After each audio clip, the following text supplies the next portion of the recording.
Entonces, a Dios le agrada la intercesión del justo. Es lo que entendemos hasta este punto de la Escritura. Y entonces, si viene un justo y dice, por favor, se les acabó el vino, ¿no? ¿Quién más justo que María, su propia madre de Jesús? Entonces, Dios va a oír a ese justo. Por eso es la llena de gracia, la que Jaritomene dice, ¿no? Es decir, la llena de gracia y que siempre va a ser llena de gracia desde antes, ahora y siempre, María. Entonces, si viene y le pide algo a Jesús, ¿no se lo va a conceder? Claro que sí. No va a ser como los protestantes que dicen, es que ahí le dijo, ¿qué tienes conmigo, mujer? Porque la estaba despreciando, ¿no? Es decir, como que de repente tal parece que según el protestante, Jesús se le olvidó el mandamiento de honrar a tu padre y a tu madre, y Jesús ahí despreció a su propia madre, a María, ¿no? Eso dicen los protestantes, para intentar justificar que María ahí no intercede. Pero el católico sabe que Dios, Cristo el justo, ¿no? Dice Pablo. Entonces Cristo, si cumplió bien la ley judía, según Gálatas 4:4, y fue un ejemplo a seguir, fue un buen hijo, honró a su madre. Entonces María viene a pedirle y Jesús, como sabemos, él le dice, ¿qué tienes conmigo, mujer? Aún no ha venido mi hora. Es decir, ¿qué le está diciendo a María? No es el momento, madre o mujer, ¿no? No es el momento. Entonces, ¿qué se cumplió? ¿Lo que quería María o lo que quería Jesús al final? ¿No? Dice, si la intervención del justo es más tomada en cuenta, de acuerdo a lo que venimos aprendiendo, imagina la intervención de la madre de Jesús. Entonces, ¿qué podemos concluir aquí? El protestante aquí ya debería concluir, pues con razón los católicos honran demasiado a María, mucho más que a cualquier otro ser humano. María está, por eso es la hiperdulía con ella. Es decir, hiper es mucho, ¿no? De ahí viene la palabra hiperactivo, ¿no? Muy activo. Hiperdulía es de mucha honra, mucha veneración, y ya después de ahí le siguen los demás. Entonces, la máxima veneración o honra es para María, porque aquí es un ejemplo por el cual ella pidió por los novios y al final se cumplió lo que María quiso. ¿Por qué? Porque Dios cede cuando un justo le viene a pedirle algo. Jesús le dijo, llenad estas tinajas de agua y ya sabemos lo que pasó. Cuando el maestresala aprobó el agua hecha vino, entonces cumplió la voluntad de María, ¿no? De que dijo que no tenían vino, por favor, dales vino. Entonces, ¿cómo se parece esta intervención de María a lo que vimos en el Antiguo Testamento con Moisés? ¿Qué decía Moisés? Pues aquí María pide vino a Dios, que es Jesús. Jesús le da vino, le concede, aunque no era el momento. Ahora el pueblo peca en la antigua y ya no viene María. En la antigua alianza, ¿quién es? Moisés. ¿Y qué le dice a Dios? Perdona la iniquidad de este pueblo, según la grandeza de tu misericordia. Y si se acuerdan que Dios quería destruir al pueblo, incluso le propuso a Moisés, vamos a comenzar de nuevo, a partir de ti, le dice, ¿no? Igual con, más o menos algo parecido con lo que hizo Abraham, pero Moisés intercede por su propio pueblo, así como María intercede por los novios. ¿Y qué hace Dios? Lo mismo que Jesús, cede. Dice, entonces Jehová dijo, yo lo he perdonado conforme a tu dicho. Es decir, yo no quería, pero si tú lo dices, Moisés, lo concedemos, ¿no? Aquí Jesús no quería todavía hacer milagros, bueno, pero me lo pide mi madre, pues vamos a concederlo. Eso se llama intercesión y debe quedarnos bien grabado. Aquí la intercesión, ¿qué nos dice el apóstol Pedro? Y aquí pongan atención, porque esto es tan cierto como se puede decir al revés. ¿Qué le está diciendo a los pecadores, a los que se equivocan, Pedro? Dice, vosotros maridos igualmente vivid, ¿con quién? Con su mujer, ¿no? Vivid con ellas sabiamente dando honor, honra, veneración, es lo que decimos los católicos, a la mujer como, como un vaso más frágil. Es decir, Pedro aquí enseña y es muy consciente de que la mujer es más frágil que el hombre. Eso es machismo, ¿no? Dirían en este tiempo, es que eso es machismo, porque están haciendo a la mujer menos, ¿no? Y la mujer, según las feministas, es idéntica al hombre, ¿no? Por eso cuando las ponemos a competir en el box, ¿no? Casualmente, gana siempre el hombre, ¿no? Ahí les contradice su discurso, ¿no? Entonces, pero ellas dicen, no, es que es igual al hombre. Y vamos a ponerlas a pelear hasta que le gane un hombre y no ganan, ¿no? Entonces no es cierto eso. Aquí lo que Pedro está atendiendo es la naturaleza, ¿no? Al progresista lo que se le olvida y lo que le detesta es que la mujer no es igual en naturaleza al hombre. Y eso, lejos de ser una injusticia, es una bendición. ¿Saben por qué? Porque así el hombre debe ser sumiso y debe ser, aunque no siempre se refleja esto en nuestra sociedad, el hombre siempre tiene que estar al servicio de la mujer. Es cabeza y de la misma manera que Jesús está al servicio de su iglesia y es cabeza, el hombre debiera estar al servicio de la mujer. Es una bendición. Qué bueno que no somos iguales. Qué bueno, porque sería muy redundante estar uno con uno y ser iguales. Afortunadamente somos diferentes. ¿Qué onda? Y si somos diferentes es porque somos complementarios. No es que uno sea más que el otro o uno menos. Entonces dice aquí, dando honor a la mujer como a vaso más frágil y como a coherederas de la gracia de la vida. Es decir, la mujer es cómplice con Dios de crear vida. Y para San Pedro eso es tan maravilloso, y para todos los católicos, que por eso somos pro vida, ¿no? Dice, para que vuestras oraciones, ¿qué le está diciendo a los maridos? Para que sus oraciones no tengan estorbo. Es decir, si tú eres buen marido y eres justo, tu oración no tiene estorbo. Dios te oye, pero si eres un mal marido, no tratas bien a tu mujer, no la atiendes, no le das el gasto, no cumples ni en eso, no cumples en lo otro, entonces Dios siempre va a haber un obstáculo entre tú y Dios. Es lo que quiere decir aquí San Pedro. Tus oraciones no, que no tengan estorbo. Líbrate de eso, ¿no? Sé un buen marido. Entonces, ¿eso qué significa? Que las oraciones o la oración no es tomada en cuenta de la misma manera, dependiendo, o sea, de quién viene, ¿no? Por eso aquí dice que es lo que conviene. Hay que ser justos para que nuestra oración no tenga obstáculos, es lo que está diciendo Pedro. Entonces va en línea, ¿no? Con lo que decimos de la intercesión del justo. Dice, por eso nuestros apóstoles nos enseñaron a orar unos por otros, no siempre dirigirnos directamente a Dios. Es decir, puedo hacerlo directamente a Dios, pero mejor también lo hago a través, por ejemplo, de Rigo. Le digo a Rigo, oye Rigo, haz oración por mí, ¿sabes qué? Ando muy débil en este aspecto, ando muy triste, ando con miedo, y yo como sé que Rigo también es un hombre justo, dentro de lo que cabe, tendrá seguramente sus cosas, como cualquier ser humano, pero es mejor su ayuda, ¿no? Que sin él, o que si no, ustedes. Entonces, qué bonito, ¿no? Eso es hacer familia, eso es hacer iglesia, eso es congregarnos, unirnos, no dividirnos. Entonces, ¿por qué? Porque también importa la participación de los miembros de la iglesia. Importa tanto que, miren, aquí por eso Santiago nos decía, ¿está alguno enfermo entre vosotros? Llame a los ancianos de la iglesia y oren por él, ungiéndole con aceite en el nombre del Señor. ¿Por qué dice llame a los ancianos de la iglesia y oren por él? Ah, porque Santiago sabe muy bien que hay una jerarquía en la iglesia y no es lo mismo, llamen a cualquier fulano a que ore por él, a llamen a los ancianos, ¿no? Es decir, Santiago entiende que ellos están al servicio de Dios, hay, ¿no?, una autoridad en ellos. Ah, bueno, pues llámalos a ellos, ellos sabrán mejor que tú o que los demás qué hacer. Oren por él, ungiéndole con aceite en el nombre del Señor. Dice, la oración de fe salvará. ¿La oración de quién? De los hombres. ¿Cómo es posible? No, porque aquí no entiendo por qué un protestante no protesta. No dice, no, pero el único mediador es Cristo, ¿cómo vamos a orar por él? Que lo haga Cristo, nosotros qué tenemos que hacer ahí, ¿no? Es porque no entienden que es un mediador y ya lo explicamos la vez pasada. Para ellos la mediación es alguien que ora por ti. Por eso María no debe ser mediadora. No es así. Cristo es mediador porque es hombre y Dios verdadero, por eso es mediador entre Dios y los hombres. Por eso él era el único que podía hacer la salvación, la redención. En ese sentido es el único mediador.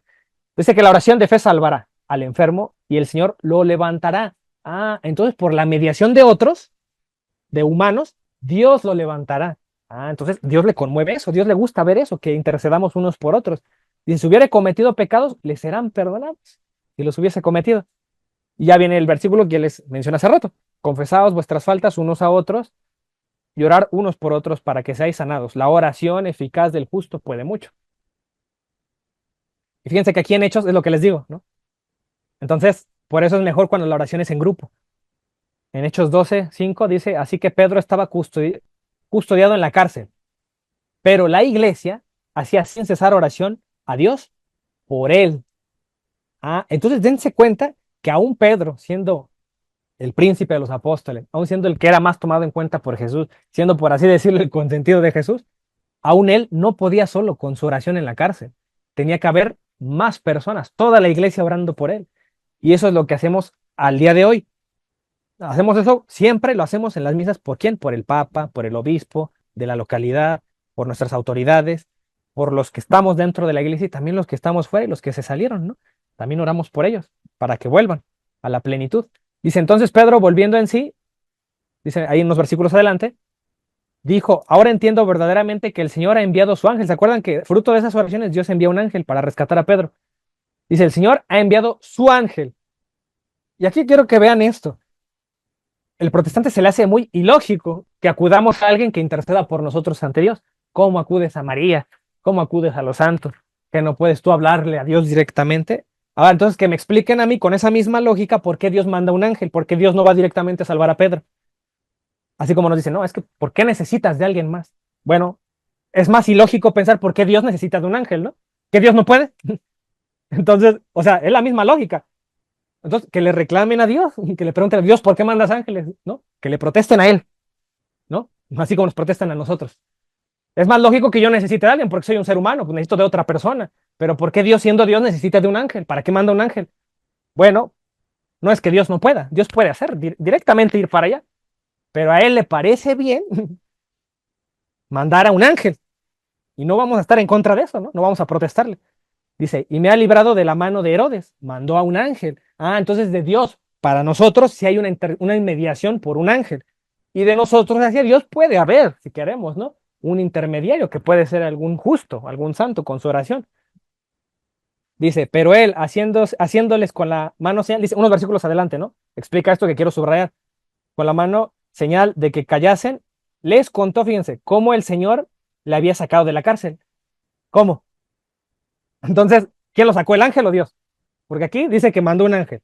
Y luego dice, el Señor le había sacado de la cárcel. Pero no fue Dios, fue el ángel, ¿no? Fíjense cómo estoy haciendo una dicotomía falsa, ¿no? Así como lo hacen los protestantes. ¿Quién te salvó? ¿Quién te hizo el milagro? ¿María o Dios? ¿No? ¿Quién te hizo el milagro? ¿Carlo Acutis, el santo, el sacerdote o Dios?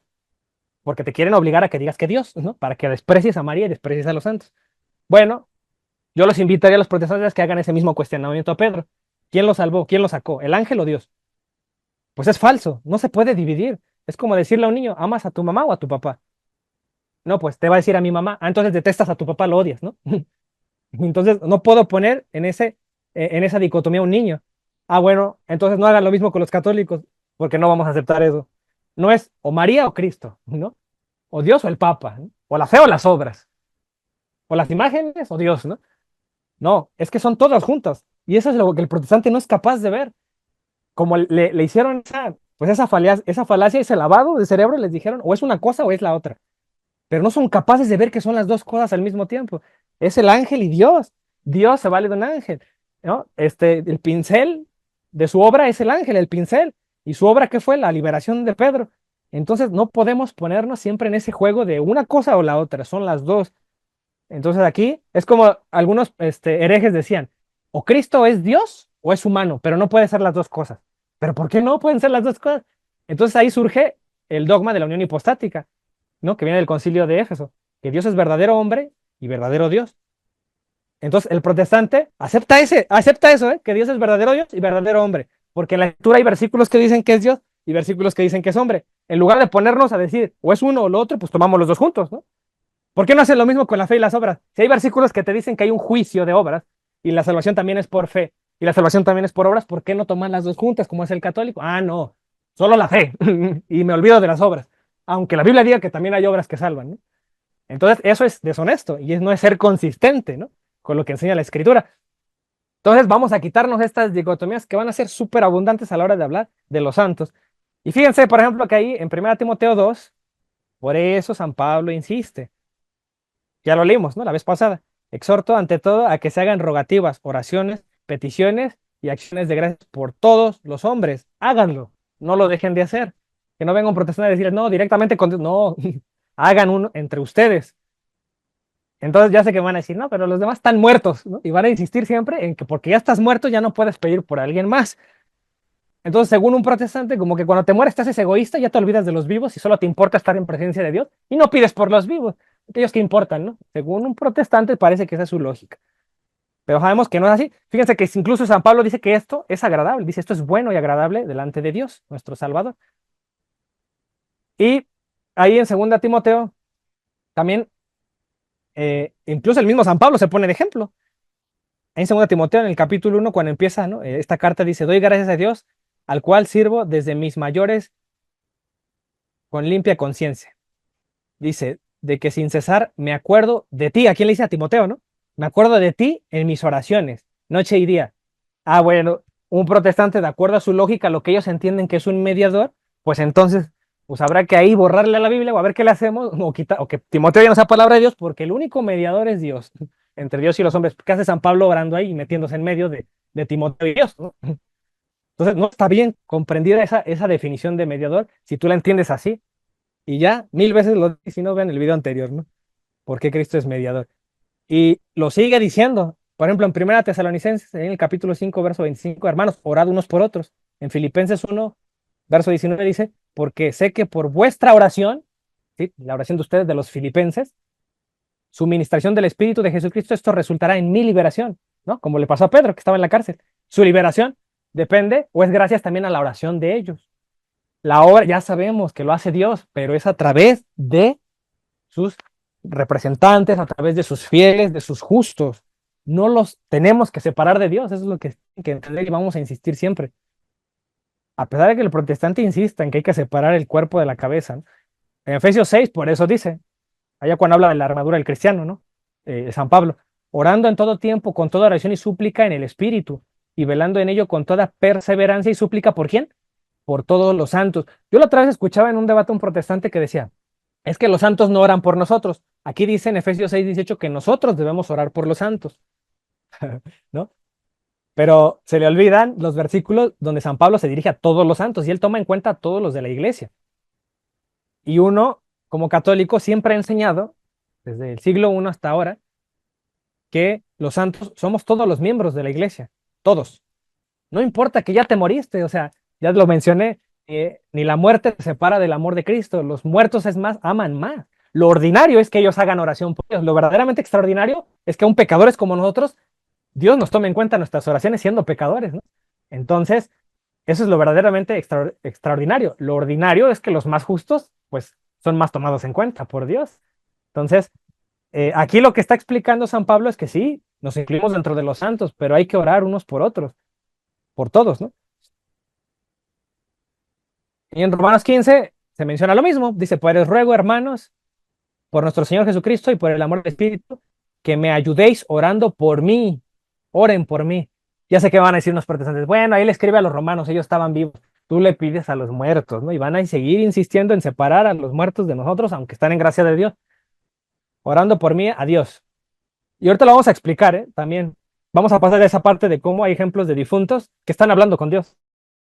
Y también hablan de gente que está, por gente que está en la tierra.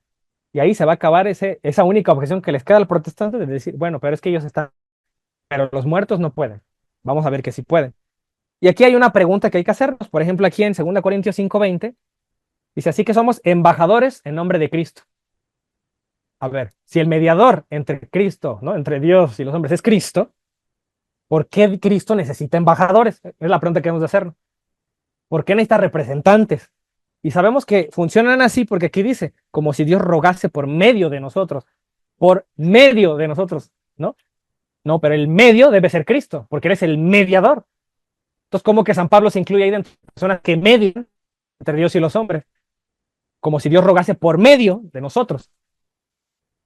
Esa es la pregunta que hay que hacernos. Entonces, mediador es mal entendido por el protestante, no encaja con todos estos versículos que venimos dando. Pero la mediación de la que hablan los católicos sí encaja ahí. Cristo es mediador solamente por la salvación y la redención. Entonces, la mediación que hacen los demás, que es compartida también con Cristo, es a través y por Cristo. Por eso en la misa decimos, por Cristo, con Él y en Él, a ti, Dios Padre Omnipotente. O sea, por Cristo, con Él y en Él, ¿no? No es lejos de Él o separado de Él. De ahí viene esa frase de la misa, que hay una unión mística con Él. Dice, rogamos en nombre de Cristo reconciliados con Dios. Entonces Dios dejó, o Cristo dejó embajadores. Hay representantes por ahí en la tierra circulando, ¿no? Entonces la intercesión, dicen, fíjense, su intercesión de los santos no es conflicto con la mediación de Cristo. ¿Por qué? Porque es en su nombre, ¿no? Por eso dice, en nombre de Dios. Dice, embajadores en nombre de Cristo. Entonces no están separados de Cristo. Se hacen una mediación, pero con Cristo. Por Cristo, con Él y en Él, lo que decimos en la misa. Entonces no entra en conflicto con la mediación de Cristo, es con Él. ¿Ya ven? Qué fácil es entender ese versículo. Pero los protestantes están como disco rayado, ¿no? El único mediador entre Dios, o sea, cortando el versículo y no conectándolo con la redención, ¿no? Y de ahí no lo sacas, porque ya les dijeron que tienen que fijarse solamente en esa parte que conviene decir. Por ejemplo, ahí en Mateo 5 también, el mismo Cristo nos dijo, oren unos por otros. Dice, pero yo os digo, amad a vuestros enemigos, bendecid a los que os maldicen, haced bien a los que os aborrecen. Y orad por los que ultrajan y os los persiguen, ¿no? Si el día de hoy Fernando Casanova me dijo, ¿no? Como dijo, este, que el primado de Pedro es falso y que las autoridades de la iglesia están mal. Bueno, aquí Jesús me dice, oren por lo que los ultrajan y los persiguen. Bueno, oramos por él, ¿no? Ya que ya se cambió de bando, ahora él nos persigue y él nos va a criticar, no hay bronca. No nos enojamos, seguimos siendo amigos, pero vamos a orar por ti para que Dios, ¿no? Pues, pues el Espíritu Santo se manifieste, no nada más con él. Él representa algo que muchos son, ¿no? Muchas personas son de las que se salen de la iglesia o no están en la iglesia. Entonces vamos a orar por él, no vamos a despotricar contra él, no vamos a hablar mal de expresarnos mal de él. No sabemos si yo en unos años yo esté igual que él, esté tentado a salirme, esté tentado, ¿no? Eh, a darle la espalda a la iglesia que Cristo fundó. Entonces estamos con él, y si yo me subo a la barca de Pedro y se está hundiendo la barca, yo me quedo, ¿no? Hasta el final, a que Jesús calme la tempestad. No brinco de la barca, me salgo y que se salven ellos, yo me salvo por mi cuenta, ¿no? Así como le hizo a Fernando Casanova, yo me salvo y los dejo ahí, los abandono. No, no es así, yo me quedo en la barca y arreglamos las cosas, ¿no? Que se tengan que arreglar. Si hay que pelearnos, pues nos peleamos entre nosotros, pero no nos vamos, no dividimos el cuerpo, permanecemos unidos y llegamos en algún punto a algún consenso y en algún momento se va a levantar la iglesia, se va a levantar más, ¿no? Es un momento difícil para todos los cristianos en general, no nada más ahora.